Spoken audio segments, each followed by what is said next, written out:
What can athletes do to reduce muscular problems? Uh, Muscular problems. There's a lot of issues there, I guess.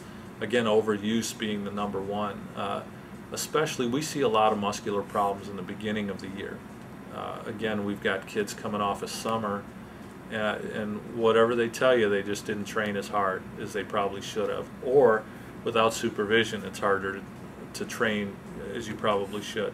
So we probably get a lot of muscular problems in the fall of the year when kids come back to school to start their year. Whether it's just general soreness or whether it's strains, pulled muscles, we see a lot of those. How do you prevent them? You prevent them by stretching, strength training. What do you do once they happen? Say it's just general soreness. You can do something as simple as get in a pool after a workout, shower, get in the pool, and just walk in chest deep water back and forth in the shallow end.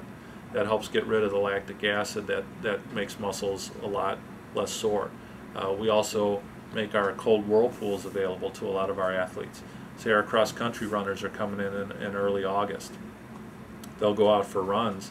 What most of them do is come into the athletic training room after they're done. They shower, they come in, and they'll actually sit or stand in a cold whirlpool for 10 or 15 minutes. And that also helps with the general soreness and the lactic acid. And they feel much better. Doesn't feel great when they're in it, but they certainly feel better the next day or two. And they get used to it, and they do it. They love it, actually. They don't like going in there necessarily, but they love what it does for them. So things like that. And again, stretching, making sure the muscles are warmed up, things like that. Low back pain is a very common problem with the general population. What do you do to prevent low back pain? Low back pain, again, is a catch-all phrase, and it can be a million different things, from a stress fracture in the low back to a disc problem to a muscle problem, postural problem.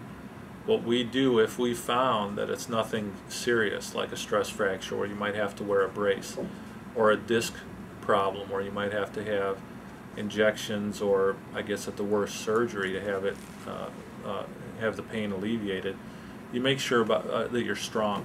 Of course, abdominally, those muscles need to be strong in order to support the low back.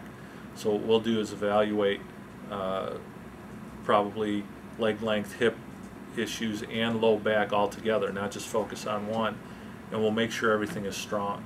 You've got to have a strong core for your low back to feel the best it can be. And a lot of that has to do with abdominal strength. So we'll make sure there's a program in place, again in conjunction with strength and conditioning in our situation, to make sure that that low back pain goes away. Can you tell me a little about how important is muscle balance?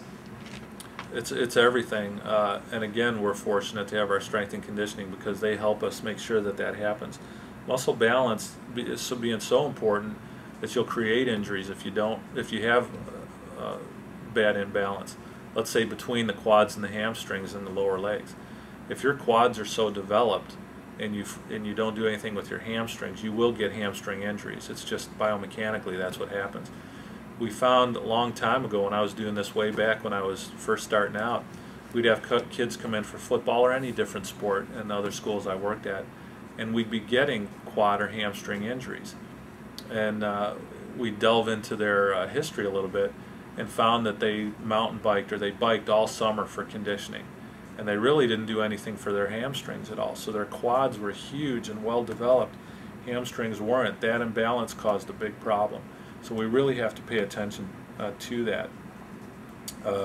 We look at it from an injury standpoint. If there's an injury, we check that out.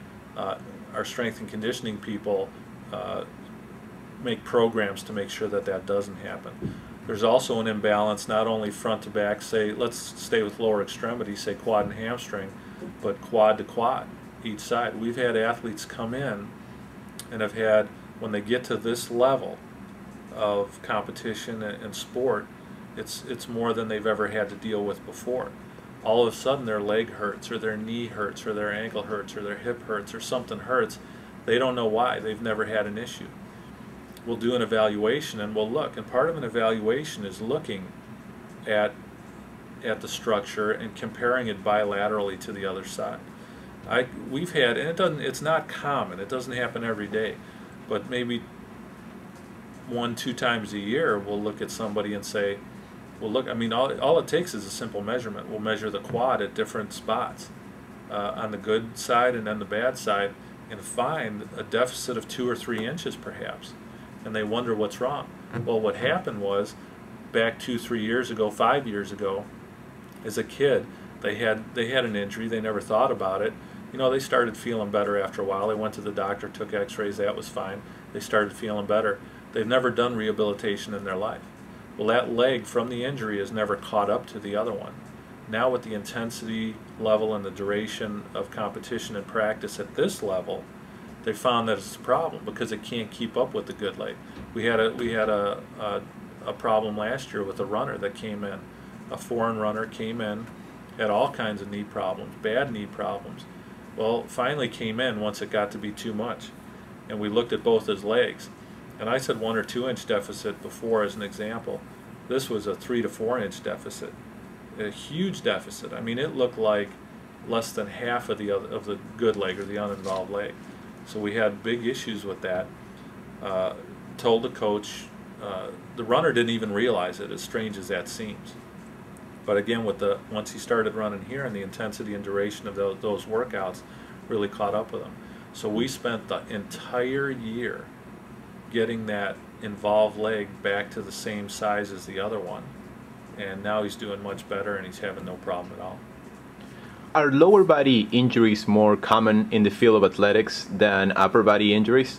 They are, because mostly because you're using your lower extremities all the time. In every sport, you don't use your upper extremities. You do literally, but not functionally. You know, you're swinging your arm in volleyball to hit the ball.